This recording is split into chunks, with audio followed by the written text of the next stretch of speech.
মুহাব্বত ভালোবাসা অন্তরের বিষয়, কিন্তু তার একটা প্রকাশ্য দিক রয়েছে যার মাধ্যমে মুহাব্বতের প্রকাশ ঘটে। রাসূল সাল্লাল্লাহু আলাইহি সাল্লামের প্রতি মুহাব্বত প্রকাশেও শরীয়ত নির্দেশিত বিধান। সেই কারণে যার মুহাব্বত তার প্রকাশ করতে হবে। আল্লাহ পাক রব্বুল আলামিন পবিত্র কোরআনের মধ্যে ঘোষণা করতেছেন, ওয়ামা আরসালনা মির রাসূলিন ইল্লা লিইউতা বিইذনিল্লাহ। আল্লাহ তাআলা বলতেছেন, ওয়ামা আরসালনা মির রাসূলিন, আমি রাসূলদের পাঠানোর উদ্দেশ্যই হলো ইল্লা লিইউতা বিইذনিল্লাহ, আল্লাহর হুকুমে তার আনুগত্য করা। আল্লাহ পাক রব্বুল আলামিন অপর এক আয়াতের মধ্যে ঘোষণা করেন, وَمَن يُطِعِ الرَّسُولَ فَقَدْ أَطَاعَ اللَّهَ। আল্লাহ তাআলা বলতেছেন, وَمَن يُطِعِ اللَّهَ وَالرَّسُولَ, আর যে কেউ আল্লাহ ও রাসূলের অনুগত হয়। আল্লাহ তাআলা বলেন, মাইয়ুতির রাসূলা, যে ব্যক্তি রাসূলের আনুগত্য করে, ফাকাদ আতা আল্লাহ। আল্লাহ তাআলা বলতেছেন, সেই ব্যক্তি আমি আল্লাহর আনুগত্য করলো। আম্মা জান আয়েশা রাদিয়াল্লাহু তাআলা আনহা থেকে বর্ণিত, তিনি বলেন, রাসূল সাল্লাল্লাহু আলাইহি ওয়াসাল্লামের কাছে এক ব্যক্তি রাসূল সাল্লাল্লাহু আলাইহি ওয়াসাল্লামের দরবারে এসে আরজ করল, ইয়া রাসূলুল্লাহ সাল্লাল্লাহু আলাইহি ওয়াসাল্লাম, আমি আপনাকে আমার প্রাণ হতে, পরিবার পরিজন থেকে এবং কি সন্তান অপেক্ষাও বেশি ভালোবাসি। আমি বাড়িতে থাকি বটে, কিন্তু আপনাকে স্মরণ করা মাত্রই আপনার নিকট আগমন ছাড়া আমি আর ধৈর্য ধারণ করতে পারি না। তখন এসে আমি আপনার সাথে দেখা করি, কিন্তু আমি যখন আমার আপনার মৃত্যুর কথা স্মরণ করি এবং নিশ্চিত রূপে জানতে পারি যে আপনি নবীদের সঙ্গে সুউচ্চ প্রকোষ্ঠ অবস্থান করবেন, তখন আমার ভয় হয় যে আমি জান্নাতে প্রবেশ করলেও হয়তো আপনাকে দেখতে পাবো না। সাহাবীর কাদের উপর আল্লাহ পাক রব্বুল আলামিন পবিত্র কোরআনের মধ্যে ঘোষণা করতেছেন। আল্লাহ তাআলা বলেন, وَمَن يُطِعِ اللَّهَ وَالرَّسُولَ فَأُولَئِكَ مَعَ الَّذِينَ أَنْعَمَ اللَّهُ عَلَيْهِمْ مِنَ النَّبِيِّينَ وَالصِّدِّيقِينَ وَالشُّهَدَاءِ وَالصَّالِحِينَ। আমার আল্লাহ বলতেছেন, وَمَن يُطِعِ اللَّهَ وَالرَّسُولَ, আর যে কেউ আল্লাহ ও রাসূলের অনুগত হয়, ফাউলাইকা, তবে তারা ওই ব্যক্তির সঙ্গে হবে, মাআল্লাযীনা আনআমাল্লাহু আলাইহিম, যাদের প্রতি আল্লাহ অনুগ্রহ করেছেন। অর্থাৎ তারা কারা? মিনান নাবিয়্যিনা, নবীগণ, ওয়াস-সিদ্দীকিনা, সৎ কর্মশীলগণ, ওয়াশ-শুহাদাই, শহীদগণ, ওয়াস-সালিহিনা, সালিহিনগণ, ওয়া হাসুনা উলাইকা রাফীকা। হযরত রাবিয়া ইবনে কাব আসলামী রাদিয়াল্লাহু তাআলা আনহু বর্ণনা করেন, তিনি বলেন, রাসূল করিম সাল্লাল্লাহু আলাইহি ওয়াসাল্লাম আমাকে একদিন বলেছেন, হে আমার সাহাবী, তুমি আমার কাছে কিছু চাও। তখন সাহাবী বললেন, ইয়া রাসূলুল্লাহ সাল্লাল্লাহু আলাইহি ওয়াসাল্লাম, জান্নাতে আমি আপনার সাথে থাকতে চাই। সাহাবী বল, এরপরে রাসূল করিম সাল্লাল্লাহু আলাইহি সাল্লাম বললেন, হে আমার সাহাবী, এছাড়া অন্য কিছু চাও। তখন হযরত রাবিয়া ইবনে কাব আসলামী রাদিয়াল্লাহু তাআলা আনহু বললেন যে, ইয়া রাসূলুল্লাহ, আমার চাওয়া পাওয়া হলো এটি। এরপরে রাসূল করিম সাল্লাল্লাহু আলাইহি ওয়াসাল্লাম বলেছেন, হে আমার সাহাবী, তুমি এটা পাওয়ার উদ্দেশ্যে বেশি বেশি সিজদা করার মাধ্যমে আমার সাহায্য করো, বেশি বেশি সিজদা করার মাধ্যমে আমার সাহায্য করো। আর এক হাদিসে এসেছে, হযরত আনাস রাদিয়াল্লাহু তাআলা আনহু থেকে বর্ণিত, তিনি বললেন, আল্লাহর নবী, বিশ্ব নবী, সরকার দু আলম, রহমাতুল লিল আলামিন, জনাব হযরত মুহাম্মদ মুস্তাফা সাল্লাল্লাহু আলাইহি ওয়াসাল্লাম আমাকে বলেছেন, হে বৎস, তুমি যদি সকাল থেকে সন্ধ্যা পর্যন্ত তোমার অন্তরে কারো প্রতি হিংসা বিদ্বেষ না রেখে কাটাতে পারো, তাহলে তাই করো। এরপরে তিনি রাসূলুল্লাহ সাল্লাল্লাহু আলাইহি ওয়াসাল্লাম বলেছেন, হে বৎস, এটা আমার সুন্নাত, যে ব্যক্তি আমার সুন্নতকে ভালোবাসে সে আমাকেই ভালোবাসে, আর যে ব্যক্তি আমাকে ভালোবাসে সে আমার সাথে জান্নাতে থাকবে।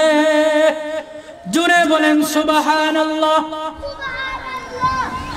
আল্লাহ পাক রব্বুল আলামিন অপর এক আয়াতের মধ্যে ঘোষণা করেন, কুল ইন কুনতুম তুহিব্বুনাল্লাহা ফাত্তাবিউনি ইউহিব্বুকুমুল্লাহ ওয়া ইয়াগফির লাকুম যুনুবাকুম ওয়াল্লাহু গফুরুর রহিম। আমার আল্লাহ বলতেছেন, কুল, হে নবী, আপনি বলে দিন, ইন কুনতুম তুহিব্বুনাল্লাহ, তোমরা যদি আল্লাহকে ভালোবাসো, ফাত্তাবিউনি, তাহলে আমি নবীর অনুসরণ করো, ইউহিব্বুকুমুল্লাহ, ফলে আল্লাহ তোমাদেরকে ভালোবাসবেন, ওয়া ইয়াগফিরু লাকুম যুনুবাকুম, এবং তোমাদের অপরাধসমূহ ক্ষমা করবেন, ওয়াল্লাহু গফুরুর রহিম, এবং আল্লাহ তাআলা অত্যন্ত ক্ষমাশীল পরম দয়ালু।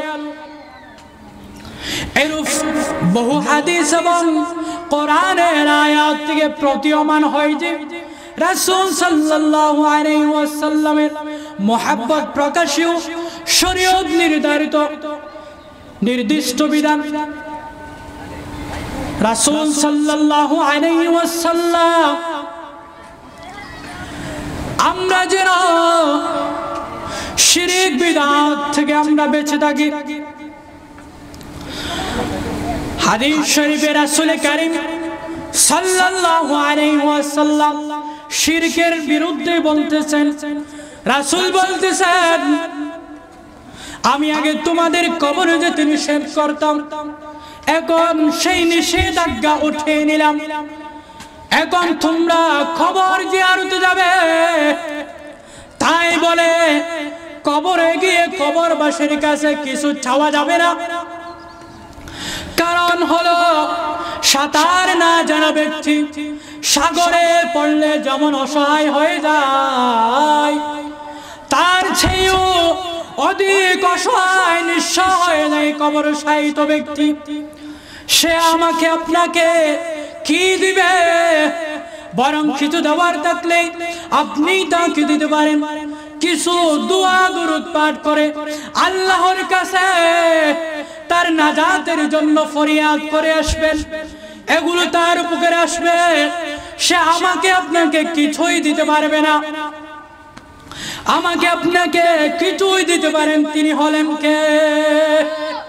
তিনি হলেন আমাদের রব মহান আল্লাহ তাআলা। অনেক মানুষকে দেখে যায় কবরে মোমবাতি, আগরবাতি, শালফুল ইত্যাদি দিতে। আচ্ছা বলেন তো, মৃত ব্যক্তি কি এগুলোর ঘ্রাণ স্বাদ পায়? যদি না পায় তাহলে এগুলো দিয়ে কি লাভ? এগুলো স্পষ্টতই গর্হিত কাজ, যা কখনো শরিয়া সমর্থন করে না।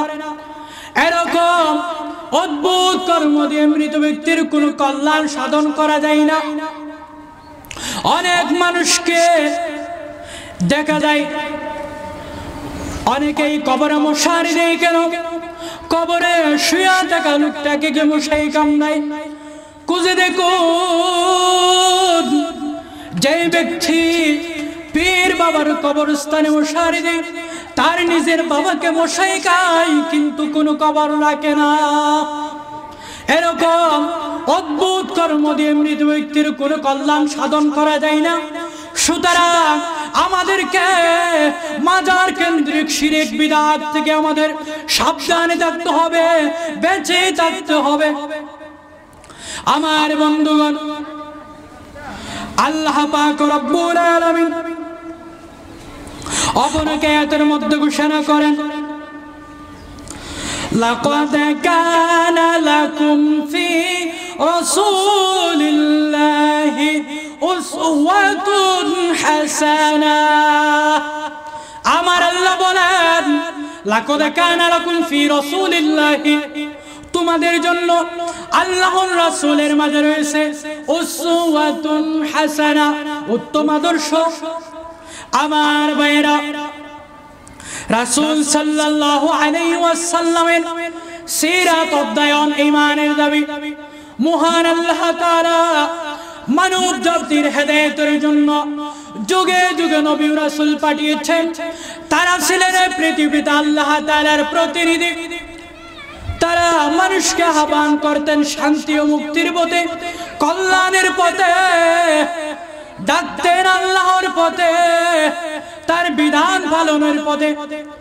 তারা মানব জাতিকে আল্লাহর পরিচয় শিক্ষা দিতেন, তার প্রতি ঈমান গ্রহণ করা ও বিশ্বাসের পদ্ধতি বলে দিতেন, জানিয়ে দিতেন খোদা প্রদত্ত চিরশান্তির বিধান।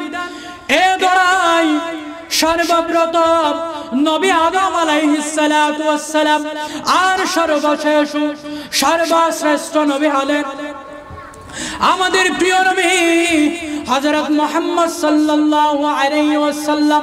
তিনি ছিলেন বিশ্ব নবী, গোটা আলমের জন্য রহমত হিসেবে তার আগমন ঘটেছিল এই বিশ্বে। মুক্তির দূত মহানবী সাল্লাল্লাহু আলাইহি ওয়াসাল্লামের সার্বিক জীবন রচিত, তার চারিত্রিক গুণাবলী, বৈশিষ্ট্য, তার জন্ম, বংশধর, তার নবুয়তের দলিল সমূহ, মুজিজা ইত্যাদি। সিরাত একটি আরবি শব্দ, এর বহুবচন হচ্ছে সিয়ার। কোন ভালো মানুষ বা মহান ব্যক্তির চাল চলন, উঠা বসা, কাজ কর্ম, অভ্যাস, চরিত্র তথা জীবন পদ্ধতি এবং জীবন রচিত বোঝানোর জন্য সিরাত শব্দটি ব্যবহার করা হয়। সুতরাং সাধারণভাবে সিরাতুন নবী অর্থ নবীজি সাল্লাল্লাহু আলাইহি ওয়াসাল্লামের জীবনী। একজন মানুষের ব্যক্তিত্ব যত বড় হয়, তার জীবন তত বিস্তৃত হয়। একজন সাধারণ মানুষের জীবন যত দিকে ছুঁয়ে দেয়, একজন বিশেষজ্ঞের জীবন তার চেয়ে অনেক বেশি দিকে স্পর্শ করে। আল্লাহ পাক রব্বুল আলামিন আমাদেরকে রাসূলের সিরাত অনুযায়ী, রাসূলের সূরাত অনুযায়ী, আল্লাহর হুকুম মেনে, রাসূলের তরিকা মেনে সবাইকে আমল করার তৌফিক দান করুন।